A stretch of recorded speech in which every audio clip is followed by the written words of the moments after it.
Jack Campbell, unbelievable. Also, that contract extension. Oh, let's not. When do you think that's going to drop? Because we know they're negotiating it. You know they're going to sign it. You know he wants to be here. And by the way, after that overtime goal that Willie scored, Jack Campbell's got the best smile in a goalie mask.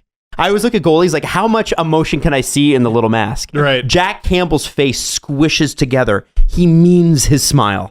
And he was just loving it. He's just so nice. He's going to be here. So when does it drop? Do we do a donut bet on that? I want you guys to do the donut bet on this one. Okay. Or all three of us. Are we donut betting? Let's donut bet. Three of us. Three of us, donut bet? All right. I got something in mind. So what's the bet, though? Is it the amount of years, is the amount of money, or is it just when it drops? The when. When. Okay. We can do... I didn't even think about the money. I think we'd all be in the same ballpark in the money. So let's do it's about 5, right? Yeah. I was thinking like 4. High 4s. And 4 or 5 years. Yeah. No, I have a theory I'm looking something up. Yeah. Okay. So wait, what are we doing? Money, term, or date? Date. Date. Okay. Closest to your day. So we'll count the days from when it's signed to the day you pick. Can you go over it? Yes. Closest to the day you pick, regardless of if it's over or under. Whoever's closest to the day. I might have a date coming up.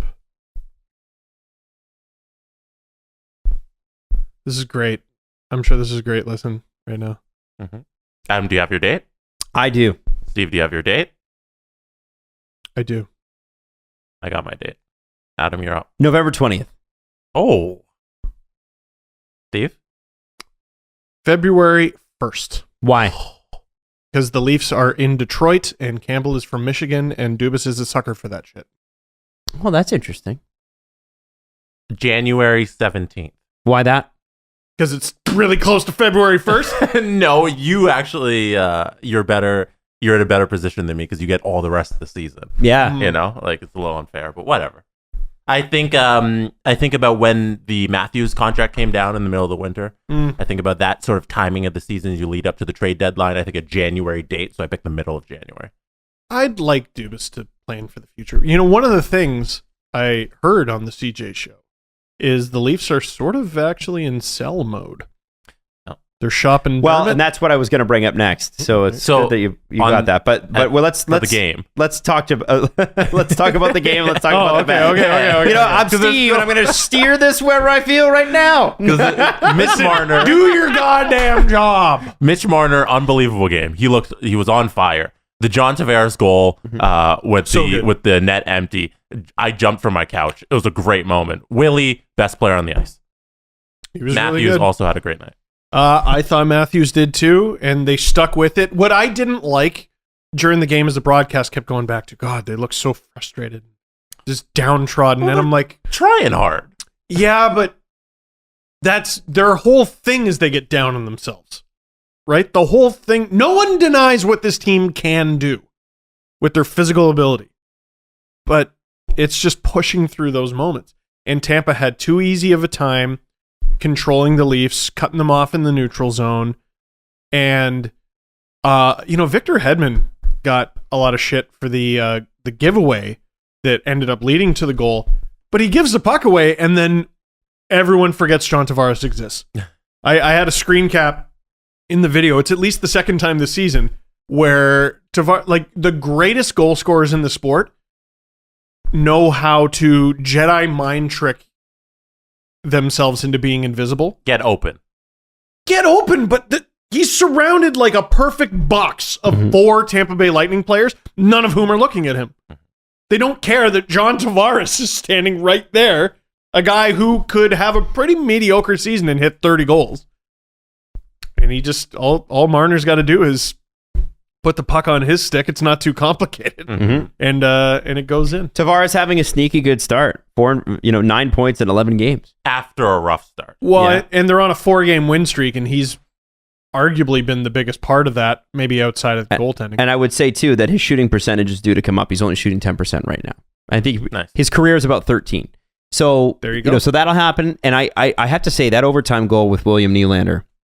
Good shit. Vintage. And that's his shot It's really good. is unbelievable. I hope one day he makes the All-Star team so we could see him in a shootout competition or in a shots competition. They need to fix the skills competition where the guys who make the All-Star team don't have to be in the skills competition. Yeah, just bring the best skilled guys in. Exactly. That's how every other sport does it. Just bring the guys who do the skill to the No, skills Jesse, competition. we need to know what Leo Komarov can do in the skills competition. Like, you 'cause don't we have to represent everybody. You don't have to be on the All-Star team to be in the home run derby. You don't have to be on the All-Star team to be in the three-point competition. Just fix that NHL. Yeah, and honestly, you know who else?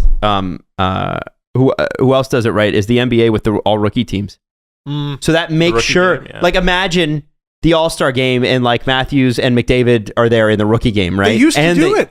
Did they? They did. And I remember there was a year where Kovalchuk was the reason you watched. Wait till you get a load of this fucking kid. But there was this other guy flying around the ice, deking around everybody. And I'm like, who is this? And it was Pavel Datsyuk. Who the fuck is he? What did he ever do? I know. Sometimes I'm like, I'm not old. And then I tell stories like that. You're so old that his contract with the Coyotes has expired. Yeah. It's Crazy. a shame. Yeah. Pavel, the old graybeard Datsyuk. But I remember watching that as a kid, wanting to see Kovalchuk tear these dudes up. And I was like, who is this other guy? Kovalchuk's not even the best Russian on the ice. This guy's amazing, and he ends up being Pavel Datsyuk. Put that back on the list. Put all rookie teams for the All-Star games, East versus West. East versus West. Or I like they that do or best. They do second year versus first year, I believe, in the NBA. Yeah, What rookies they do. versus sophomores. Rookies versus Because sophomores. there's That's how you not should always do it. enough rookies, right? Yeah. So the Leafs have a cap crunch coming with Ilya Mikheyev due to come off LTIR here in a couple weeks. They got $1 million, but his cap is $1.645 million. They have, less than $1 million in cap space, according to Cap Friendly. So they've let it be known, apparently, that Travis Dermott and Justin Hall can be available for the right price. Luke Fox Jukebox, our boy, says it's probably something like an upper mid-round pick or maybe a rugged defenseman a la Zach Bogosian on like a 1-year deal. I'd take that. Well, yeah, but I don't think Zach Bogosian wants it, but we love Zach Bogosian. I No. wish he would come back. I find that interesting about Ilya Mikheyev. To me, What, is he on the block? well, no, but I think at a certain point, you got to think he might be, right? Like, if this team is playing super well and he comes back and they need to clear some cap space and he's asked for a trade, like Nick Ritchie, for all the gears, people have been giving him shit. He's starting to look better, I think. Yes. Starting to find his spot. Yes. Michael Bunting's looked fantastic. Are you missing Ilya Mikheyev? See, this is going to be very unpopular because he's a really popular player, and I do think he's been good at times. Bunting hasn't been so amazing that that's his spot forever. Okay. So remember, they wanted Mikheyev to take this, and then he gets hurt. So they want to see him. Before the season even begins, right? So they want to see him in games that count, and but he does have a lot of work to do. He's got to be better than Bunting and Kerfoot, who I think has found his spot in the lineup. Yeah, I think so. I wanted him gone because he was a bad fit for third line left winger making 3.5. What? This team can't afford that. And he's not going to be third line center unless there's an injury, but you don't exactly plan for that. Right? So here's what could happen. Mikheyev comes in, blows the doors off, and then all of a sudden you can afford to trade Kerfoot. What about Eng Vegas?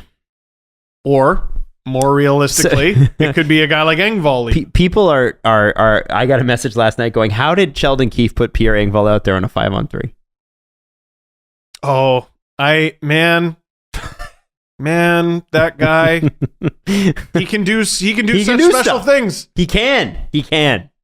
We've seen it. We've all seen glimpses of it. Yeah, but I'm pretty sure, I don't know if this is totally true, but last night I remember watching, and I think it was in the third period, and I think he was benched for at least a shift. I think Nick Ritchie stole his spot.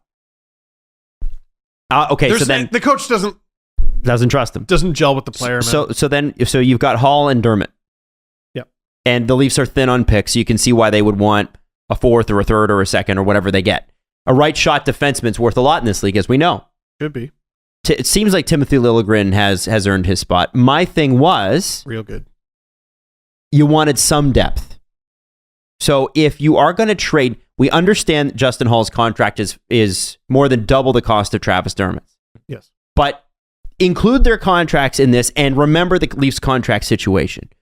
Who would you want to see moved more? And it's not because you want either moved, but it's because what makes the most sense here for the Leafs that keeps them... Because the thing is, they are going for it, right? So if you're the Leafs, you got to figure out which of those two guys do you think helps you more for the rest of the season? Who helps them more? And then you got to think about whose cap situation helps them more. Obviously, Justin Hall, if he moves, that gives them a little bit of air. And Justin Hall's got some good history, right? He was pretty good in the playoffs last year. Pretty good last season. I tell you what I'm thinking about. Ice cream. I don't like when I think about ice cream. I've told you guys about ice cream in the past. When I was at summer camp, the Dickie D guy would come around selling his ice cream, and I knew I needed $2 for the chocolate baseball glove with the gumball in it. Oh, I love the chocolate baseball glove. No, I do. And I would look, I've told this story before, you should know what I'm talking about. And I would look at the change in my pocket, I would put it in my hand, and I'd have like $1.60. And no matter how hard I stared at the $1.60, I couldn't make it into $2. I would stack it differently, I would arrange it differently, and it would come up as $1.60 the whole time. And I'm saying that because I cannot make the Leafs defense $2. I don't know how to do it. They don't have a top pair right defenseman unless you make peace with the fact that your top pair is Muzzin Brody. Mussin's also hurt, right? He looks hurt. Yes, he does. Now, what would be great is if Hall came back into the lineup and then was useful, and then you can still have a top four of... I'd like to see if Riley Hall could work. I'd like to see if that makes sense. And then you do Muzzin Brody, Sandine Liljegren. All right, there's your 6. So goodbye, Travis. To answer Adam's question for you, you're not moving either guy? Oh, no, I'm moving... I guess what I'm saying is I would move either of them and not be terribly bothered by it. Because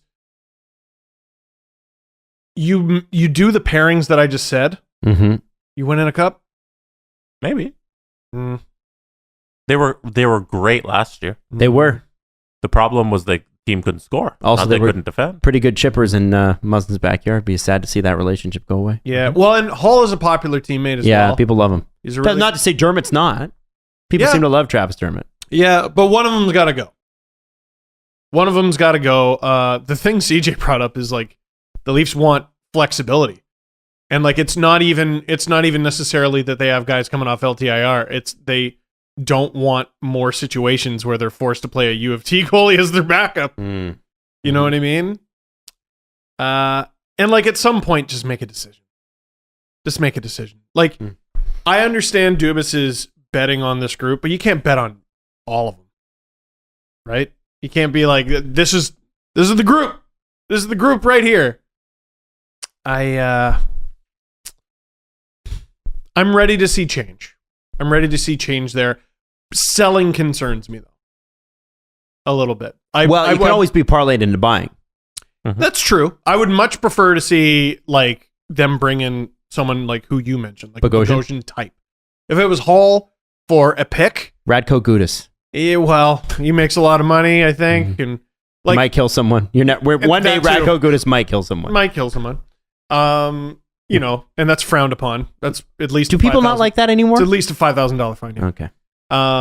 It's the not $2 million, max allowable. That's right. Not $2 million though. No. Different context, different facts. Different facts. Didn't happen at the NHL level. Yeah. Oh God. Jesse, that is dark. This got dark so fast. Anyway, so yeah, I hope they get good value in a trade, which is what we were friggin' talking about. It's not $2. Not $2. I can't make it $2, guys. Are we looking at the wrong place? Is it you move a higher contract like Kerfoot, packaged with a defenseman to get something back? I think we're coming to the correct conclusions here. Like we're finding the inefficiencies in the lineup, and Engvall is one. Probably a little tougher to move. Dermott I just really don't think trading Dermott is a needle mover. Justin Hall a little bit more. Interesting. Okay. Jesse, what's your pick? Please take 20 minutes to describe your pick. Removing either one of these players? We have to make sure this show is longer than Perhaps CJ and I Julian. should rant about it for 8 minutes straight. Adam? Perhaps I should Cam for 8 minutes straight. I just wanted to explain the situation. I'm sorry that it took that long. No, Did anybody have a problem with that, by the way? I did not. Okay. Because there were people on Twitter like, ugh. Here, you know what I do have a problem with? My hair? My hair bugging you? Here, no, I put it down. You had the alfalfa. Oh, did I? Okay, thanks. If you're asking me about Leafs trade scenarios, I'm not. I am. What is it? I would probably leave the defense alone so right now. bored. I think I would leave it and let this season play out a little longer. I don't know why now is the decision. I know. Like, why 10 games in you're like, okay, I've seen enough. Well, we got to. Space. Well, okay, but okay. Yeah, you don't need it. You don't need it until Mikheyev comes back. Let me also throw out, I was thinking about this the other day. The Leafs didn't just sign Brendan Mennel, they traded for him. Okay. They like this player. All right. So, like, I think he'll get a chance. No, I know what you're making. Yeah. But you're coming to the same conclusion that I am. They didn't just sign Dennis Malgin, they traded for him. Fuck, you're right. They didn't just sign Nick Petan, they traded for him. You're a so broken tough. record. You know? They like this player. Give Nick Petan a chance.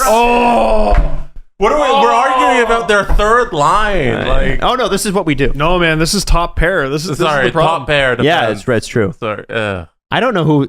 I think they got to keep some depth. I think you hold. I think you don't do anything because if you do something, it's the Murphy's law. Like if it can go wrong, it will. Somebody will get injured the second you trade somebody. Yeah, it's the Bitcoin's not high, it's not low. It's just kind of staying. So you got to hold. Just hold it for now, and Just it'll go up. Don't pick at it. Yeah. So you're holding on Leafs stock? I'm hodling on the Leafs. You're stock. hodling? I'm You know- hodling. do you know how I don't know. you know how I they don't know won? if I'd hodl on that, man. You know how they won World War I? Bite and hold tactics. That's what they're called. Bite and hold.